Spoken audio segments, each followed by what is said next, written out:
and welcome to the Trending Now podcast for this Friday, March 28th, 2025. I'm Louie Butko, and thanks for joining us as we recap the week that was on Trending Now, which you catch every Monday to Friday, 7 p.m. and 11:30 on CHCH, CHCH.com, and streaming live on our Trending Now YouTube page. I want to give a quick happy birthday to my sister, Kathleen. It's her birthday today, so I want to make sure I got that out of the way so I didn't forget.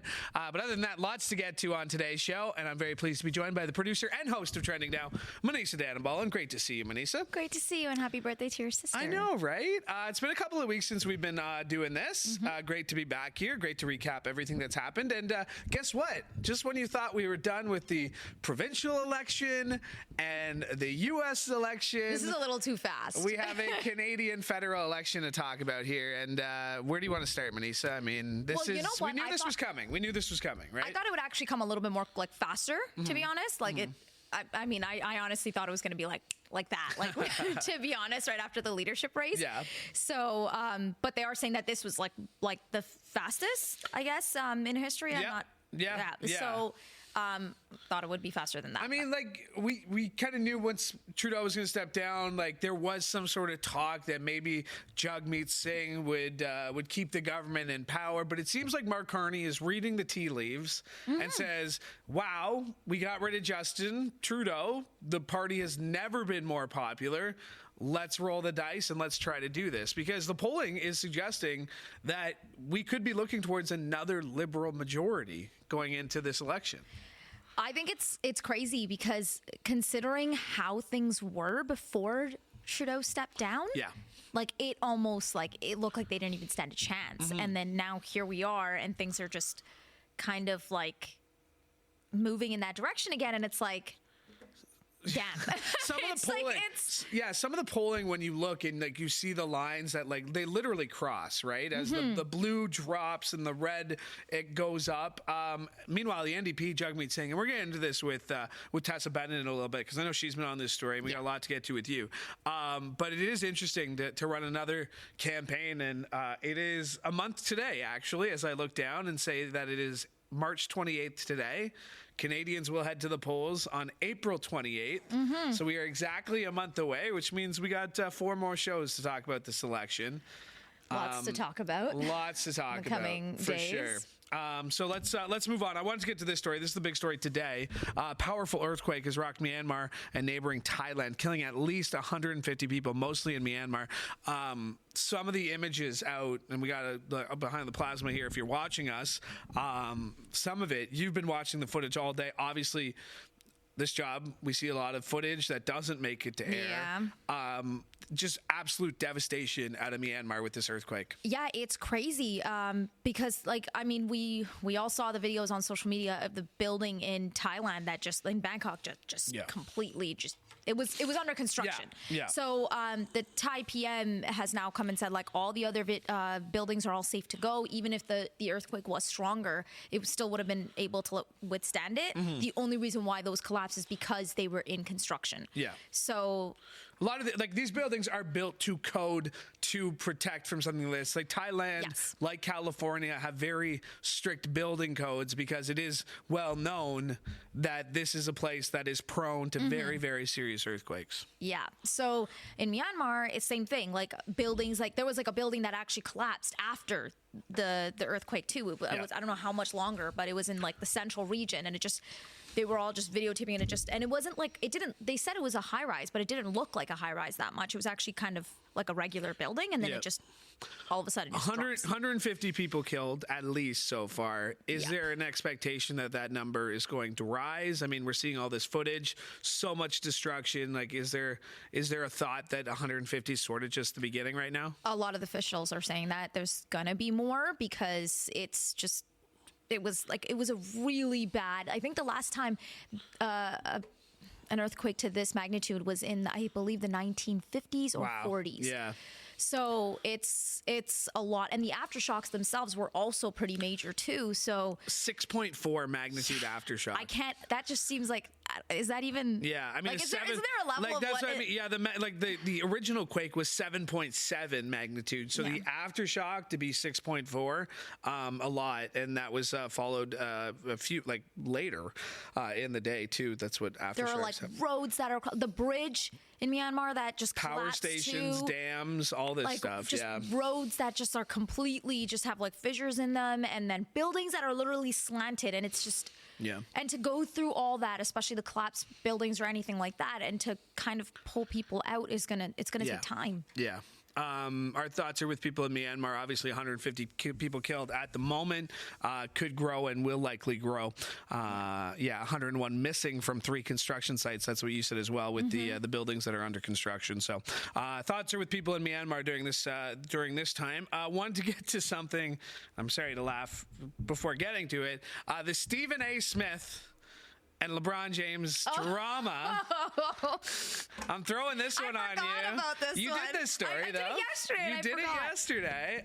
There's some drama brewing. These two men do not like each other. No, they do not. And it's just escalated further and further. And it makes sense. A lot of people are calling it childish, and it does look. On whose part? Both of them. Mm-hmm. They're not saying just one person. They're like, it's kind of both of them. I mean, like, Smith to just be like, oh, it's because you're not the GOAT for me or something like that. And then and right before that, LeBron's like going to go post a video of him from like years ago boxing. And it is, when you look at it, it's LeBron kind of yelled at him like in front of everybody, pretty confrontational. Your story looked at the history of this beef. Mm-hmm. There was the on-court confrontation. LeBron James goes up to Stephen A. Smith. Stephen A. says he was talking SHIT about his kid. Right? Yeah. So a lot of it has to do with like Bronny Jr. or Bronny, I guess is what they call him. But I mean, I can kind of see LeBron defending his son, but also your son's a grown man too, so let him fight his own fights. Right. That's what I'm thinking too. And the thing is, like on the Pat McAfee show, he said that if it's about a player or something like that, and like he's like, I would never tell somebody that they can't like criticize like what happens on the court and how the game is played or something. But then it's kind of like maybe like a gray area here where Bronny is a player. And I mean, but it's his son though. It's his son. It is his son. Like as a parent, I can understand why you feel the need to defend your kid. Is LeBron the GOAT? I'm not into sports that much. I mean, he's You're I've saying heard that to the Trending Now sports reporter? You're going to sit here and tell me you're not into sports that much? LeBron James is, okay, I get in trouble because I think he's the GOAT because what he does now at the age of 40 is pretty ridiculous. I think, it's crazy. I think he's very, like, from what I hear. He's got more points than anybody in NBA history. He's got the rings. He's got the, Yeah, he's very talented. So, but, like I don't know who the GOAT is. He also spends something crazy like $10 million a year to stay the shape he is in right now. And like if you look at him, he's jacked. Like he's pretty jacked. And I know our reels today had a pretty him not doing well against the Bulls. So not to spoil our reels on today's show, but the day before he had that little tip in. Yeah, he did. That's right. See, I'm not into sports, but I actually knew that. I know. Are you into Marvel movies? So I watched the Avengers, like all the Avenger movies. All of the Avenger movies. Like just the Avenger movies. Just the Avenger. Okay. No, I also watched Iron Man. Okay. All those movies. Yeah. I didn't watch Captain America. You're not a Chris Evans girl. No, I'm not. Why? Because I'm a Robert Downey Jr. girl. Oh, you like the sophistication, the goatee, the little age, I guess. No, like it was just like, I don't know. I started watching it. I kind of like lost interest. So I stopped. Yeah. Whereas like Iron Man, Spider-Man, I didn't feel it like that. Like I just watched all those. Okay, but this movie has like basically any Avenger that hasn't died in any of the series, even some that have, they're coming back for this movie. I mean, like, how did they announce it? They announced it throughout the afternoon. Like, they kept showing chairs. Like, what? Like, I mean, it was like they were showing the chairs. They were rolling through it. Which, by the way, I missed that Robert Downey Jr. was at the end of it. I completely missed that, and it was because our editor, like, he saw it and he put it in when I didn't see it. Yeah. But I got super excited because I was like, wow, I can't believe I missed that. Anyways, so then they just went one by one. We already knew from before that he was coming back to, what is it, Dr. Doom? Yeah. Dr. Doom. Like, he's going to be the villain. Yeah. I was very happy that he's going to come back because I was very sad after the last movie that he died. Spoiler. Sorry. Spoiler alert. Sorry. So you did like the last one. But have you seen any of them since? Like, because that's the other thing is like this. A lot has happened from that Avengers to this one. Yeah.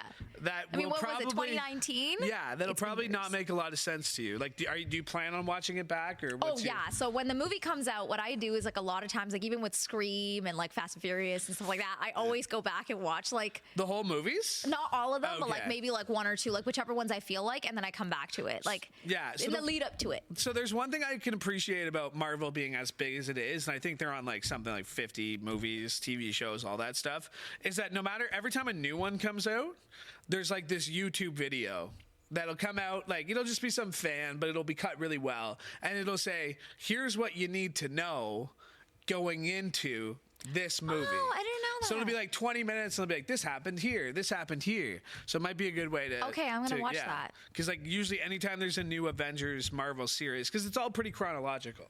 It all pretty much happens when the next one happens or at the same time. Yeah. So it'll fill you in. Because like, I think there's way too much. I'm also one of those people who like, I can appreciate, I'm not a huge comic book guy, but I can appreciate the fact that they built this story and this world. Yeah. And like, you know, transcends books and movies and comic books. Really, like it's impressive to me. Yeah, and it's like for me, I'm a sucker for like when they reference things that are in like, you know, kind of bringing. I mean, this was a whole universe, and they're bringing everybody together. That's why I liked these movies in the first place. Yeah, I wonder, like, it's got to end some point, no? Like the whole Avengers thing. I mean, let's think about Fast and Furious for a second. They brought back a lot of the characters from the dead. So anything is possible in movies. All right, Manesa Dhanabalan, I know you're getting busy because it is almost showtime. So I appreciate you making the time and joining me here on set. Thank you. All right, Manesa Dhanabalan, everybody. My thanks to her for joining me. All right, I wanted to get to this story because it's been trending this week. Tiger Woods has confirmed his relationship with former daughter-in-law of President Donald Trump. Now, Woods posted 2 images of he and Vanessa Trump on social media, writing, quote, "Love is in the air and life is better with you by my side. We look forward to our journey through life together. At this time, we would appreciate privacy for all those close to our hearts." Now, Woods and Vanessa Trump have been seen together in San Diego last month during the Genesis Invitational. Her daughter Kai and Woods' 2 children attend the Benjamin School. Now, the golf-obsessed U.S. president, that being Trump, and Tiger have always had a close relationship, with Trump honoring the golfing legend with a Presidential Medal of Freedom in his first term, as well as playing several rounds of golf together in recent years. I want to bring in Tessa Bennett. She is a reporter for Trending Now. How, like, cringe is this that you're going to make a post about on social media to your 6.7 million followers that you're dating the former like daughter-in-law of the president, and you end it with, "We appreciate your privacy"?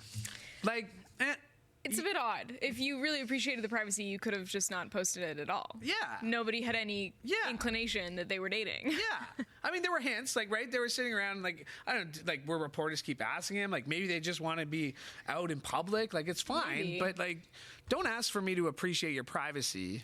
No, when you're going to post it to your 6.7 million followers. Yeah, I think you kind of waive the right to that when you do I have a private Instagram account, so I'm really not one to talk here. I do too. Yeah, sorry. I didn't bring you on to talk about this. I brought you on to talk about Signalgate. Oh.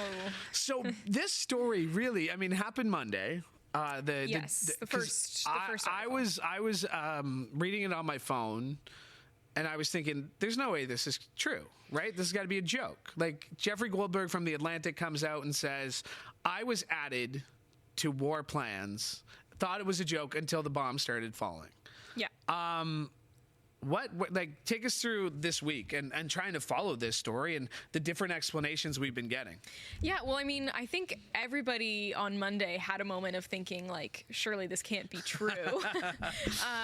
But no, he came out with the first report on Monday where he, you know, made public the fact that he had been added to this this group chat on Signal, which is an encrypted app, but it does not meet the same level of security clearance as most communication methods should when you're talking about things this highly sensitive. The U.S. military. Yeah, you know, maybe you don't want people attack knowing plans. about that kind of thing. Yeah. So he first posted that report on Monday. The White House was very quick to downplay it. I mean, Trump, the press secretary, Caroline Leavitt, and a number of other people first kind of went towards bashing the Atlantic and trying to, I think, just not really give him much credibility because they didn't want this to obviously reflect poorly on themselves. And then Wednesday, a second report came out because there had been this dramatic push from the White House to say, well, it's not a big deal because the Atlantic is a dying magazine, and actually there was no confidential information that was shared. And so on Wednesday, the editor-in-chief of the Atlantic was like, okay, fine. If there was if it's not confidential, why don't I share every screenshot that I have of this conversation, which he did. Yeah. And it's pretty clear when you look at it, there are exact locations. There's types of weaponry used, the timeline of a lot of these attacks. And again, the White House kind of tried to shift the narrative and say, well, no, these were attack plans, not war plans, and that's a different thing. I did speak to an expert from the Military College of Canada who did say, there is actually a difference between war plans and attack plans, but at the end of the day, the question remains, why were they using this app that was clearly so unsecure? Sending back and forth emojis to talk about it. And you had JD Vance bashing the president, being like, I don't think he understands what the kind of implications this can have. He was against moving forward. He said, let's wait a month, right? Exactly, because he said he didn't think the American people would understand why they were choosing to move forward with this at that point. So, a lot of interesting stuff came out of this, and I think it really begs the question, and a lot of people have been asking this, they were so casual in the way they were talking about this. How many other group chats like this exist within the American government? It's a scary, as funny as it is that this is a thing, it's also scary. And there's a couple other things like the U.S. ambassador to peace, whatever they call it, Middle East, Steve Witkoff. He was using the app while in Russia. There's that part of it. He was meeting Putin. Mike Waltz is the U.S. security, whatever they call him, National Security Advisor. Yeah. He took full responsibility. He didn't know how this loser got on his phone, that being Goldberg. And then on that point, though, so. Jeffrey Goldberg, he is the one who infamously reported that Trump was calling veterans who died losers and suckers. So that was back in 2020. So there is a history there. There is. So it is doesn't take away from the fact that it happened, but no, but it is ironic that the one person who would be accidentally added to this chat would also be someone who is clearly not a Trump Republican MAGA person. Have the Democrats done well enough in making this a big deal? Because it seems like if this were Joe Biden, if this were Democrats, like you talk about Hillary Clinton's emails, which was on a private server at her home, which is, I would assume, is more secure. I don't know. But, then this commercial app, which is Signal. I just feel like Biden would have already been impeached if this was him. It just seems like the Democrats are, yes, they're calling on Pete Hegseth to resign. Yes, they're limited in their power. But it just seems like, okay, where are you and what are you going to do about it?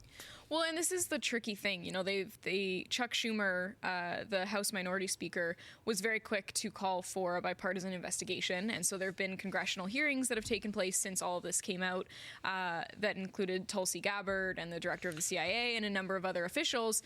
But I think the problem is that, they're all still approaching this like they've done nothing wrong because they have their methods for being able to justify the fact that, well, this wasn't classified information.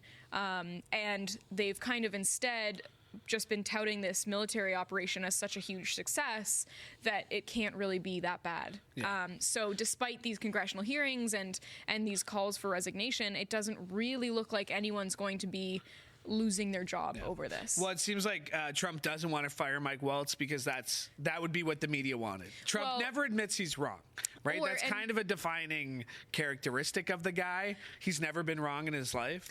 Listen, I appreciate that. I've never been wrong either. I thought I was once, but then it turns out I wasn't. Oh, but interesting. That's a classic joke that just went over your head, but that's okay. That's okay. But it does seem like nothing's going to happen out of this. And this is, what are we, 2 months into the administration, and this is a pretty big scandal. Well, and what's kind of interesting is that Trump actually tried to use that stat. Like, this is the only issue we've had in 2 months, which I don't think is doing for him what he wants it to do.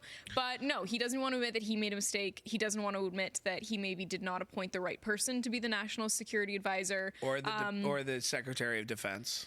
Yeah, exactly. And so, Trump has stated publicly he sees no reason for either of them to have to apologize. And they've both learned a lesson. They both learned a lesson. And that's what's important. Yeah. So. This is never going to happen again. No. But again, that took 4 days to admit that there was a mistake that had been made. Yeah. It took the confidential plans being actually published, because if they're not confidential, then who cares?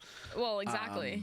Yeah, no, it's pretty crazy stuff. Crazy stuff this side of the country. It's not actually, but it's an election campaign. Yes. Silly season, as we like to call it. What's the latest this week on the campaign? Pierre Poilievre had a huge rally here in the Hamilton area. Organizers say 4,500 people attended. It's in a rally at Stony Creek. Carney actually took a day off. He's prime minister.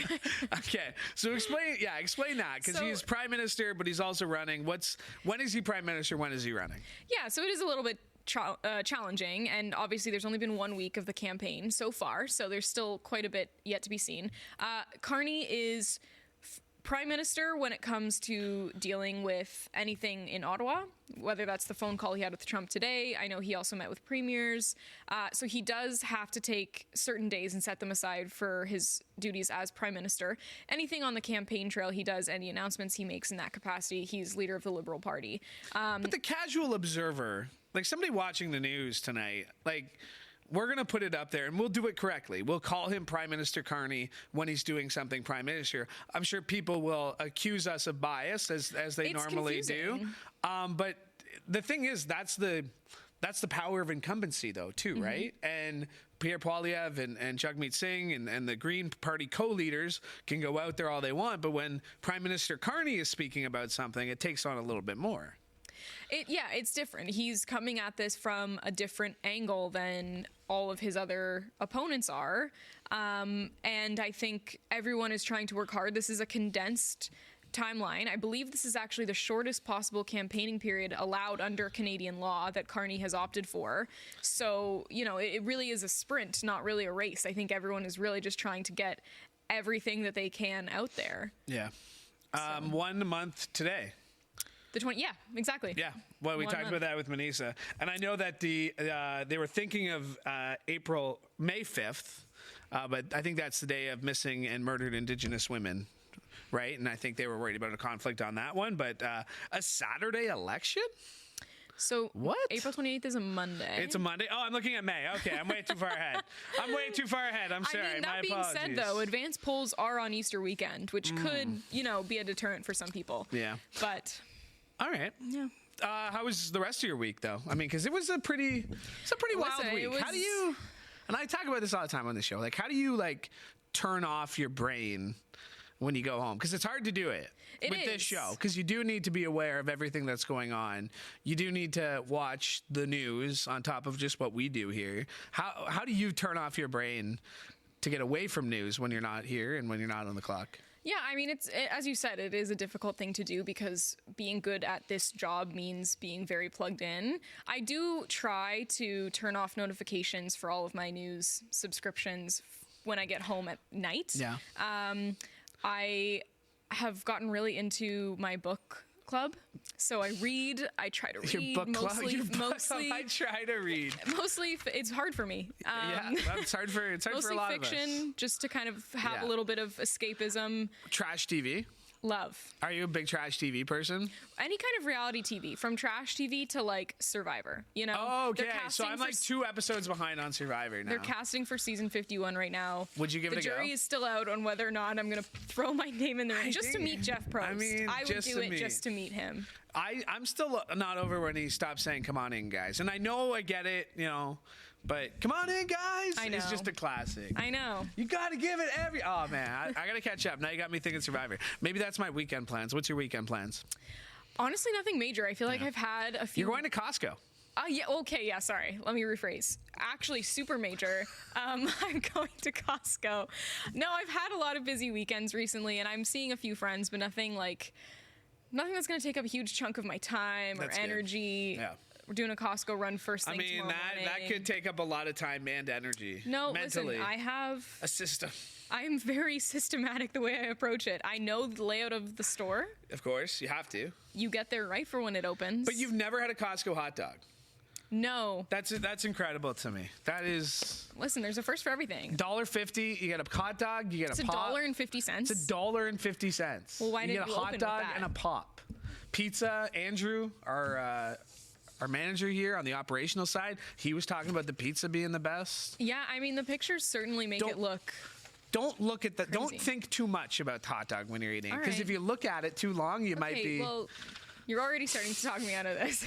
It's $1.50. You can't go wrong. Well, have a great weekend. Great work this week, and we'll see you next week. I'll be back here next week. Perfect. Back-to-back shows. All right, Tessa Bennett, everybody. My thanks to you for joining the show. My thanks to you as well, because we could not do this show without your support. And hey, while you're here, make sure you follow all of our Trending Now social media pages. That includes on X and on YouTube. And while you're liking and subscribing, make sure you like and subscribe to CHCH Podcast so you never miss an episode of this show or any of the other great shows we have for you, including Sportsline with Bubba O'Neill, and catch new episodes of that every weekday here on CHCH Podcast. All right, I want to thank Kyle Miller for directing today's episode, and one more time, thank you from all of us here at CHCH. I'm Louie Butko. Have a great weekend.